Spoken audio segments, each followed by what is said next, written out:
বন্ধুরা, একটি অত্যন্ত শিক্ষামূলক ভিডিও নিয়ে এসেছি আপনাদের জন্য। দয়া করে ভিডিওটি না টেনে সম্পূর্ণ দেখবেন।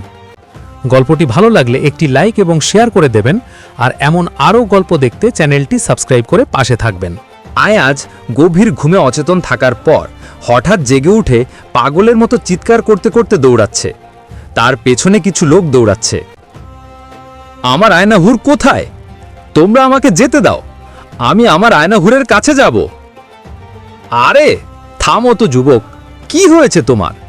কিসের আয়নাহুর? তুমি কি পাগল হয়ে গেছো নাকি? হ্যাঁ, আমি তার প্রেমে পাগল। তোমরা জানো না কে তিনি। তোমরা আমাকে তার কাছে যেতে দাও। গ্রামের লোক বলল, আগে শান্ত হও, তারপর বলো কে এই আয়নাহুর। আয়াজ কিছুটা শান্ত হয় এবং স্বপ্নটি বর্ণনা করতে শুরু করে। আজকের রাতে আমি এক অদ্ভুত স্বপ্ন দেখলাম। আমি দেখতে পেলাম আমার কাছে এসেছেন 4 জন মহিলা।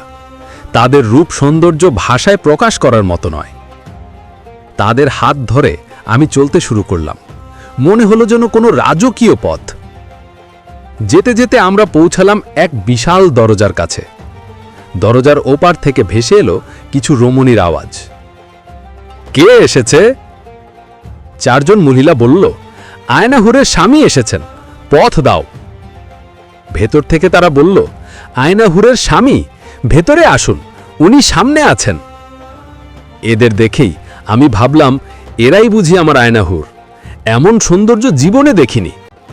ভুলবশত আমি জিজ্ঞাসা করেই ফেললাম, আপনারাই কি আমার আয়নাহুর? ভেতরের রমণী মুচকি হেসে বলল, না, আমরা আপনার দাসী। আয়নাহুর আরও সামনে আপনার জন্য অপেক্ষা করছেন, আপনারা অগ্রসর হন। আমি তো অবাক হয়ে গেলাম। এরাই যদি দাসী হন, তবে আয়নাহুর না জানি কত সুন্দরী। আমরা আরও সামনে অগ্রসর হলাম। সেখানেও পৌঁছালাম আরেকটি দ্বারে। সেখানেও একই প্রশ্ন, একই উত্তর। ভেতরের আওয়াজ, কে সঙ্গে? 4 জন মহিলা বলল, আয়নাহুরের স্বামী। প্রথম দলের চেয়েও অধিকতর রূপবতী একদল মহিলা। তাদের সৌন্দর্য দেখে আরও বেশি বিমোহিত হয়ে গেলাম। আমি তো অবাক হয়ে গেলাম। এরাও তবে আয়নাহুর নন। এরা তো প্রথম দলটির চেয়েও 1000 গুণ সুন্দরী। আমি যেন চোখ ফেরাতে পারছিলাম না। সামনে যান, আপনার হুর আপনার জন্য অপেক্ষা করছেন। আমরা আরও সম্মুখে গেলাম। সেখানে গিয়ে দেখি এক মনোরম কক্ষের ভেতরে এক রমণী উপবিষ্ট। তার চারপাশে তার দাসীরা দাঁড়িয়ে আছে। দাসীরা আমাকে দেখে আয়নাহুরকে বলল, আপনার স্বামী এসেছেন। আয়াজ সেই রমণীর দিকে তাকায়। তিনি ছিলেন অকল্পনীয় সুন্দরী।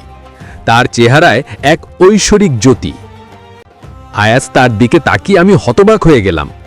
মনে হলো তার চেহারার ভেতরে যেন একটি আয়না বসানো আছে, যেখানে আমার প্রতিচ্ছবি স্পষ্ট দেখা যাচ্ছে। তার নাম, রূপ, লাবণ্য সবকিছুই যেন তাকে আয়নাহুর প্রমাণ করছিল। তাকে দেখে আমার আর সেখান থেকে ফিরে আসতে ইচ্ছা হলো না।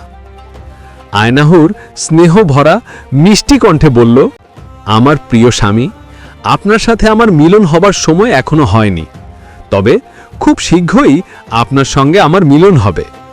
এখন আপনার ফিরে যেতে হবে। আয়নাহুর এই কথা বলার পর সঙ্গে সঙ্গে আয়াজ তীব্র ঝাঁকুনি দিয়ে বাস্তবে ফিরে আসে।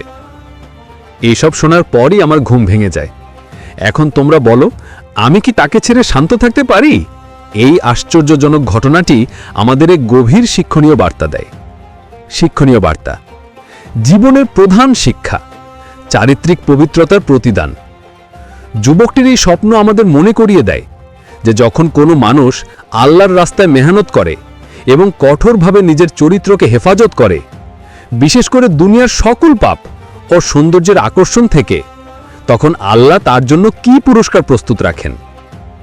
কমেন্ট বক্সে জানিয়ে দেবেন ভিডিওটি কেমন লাগলো।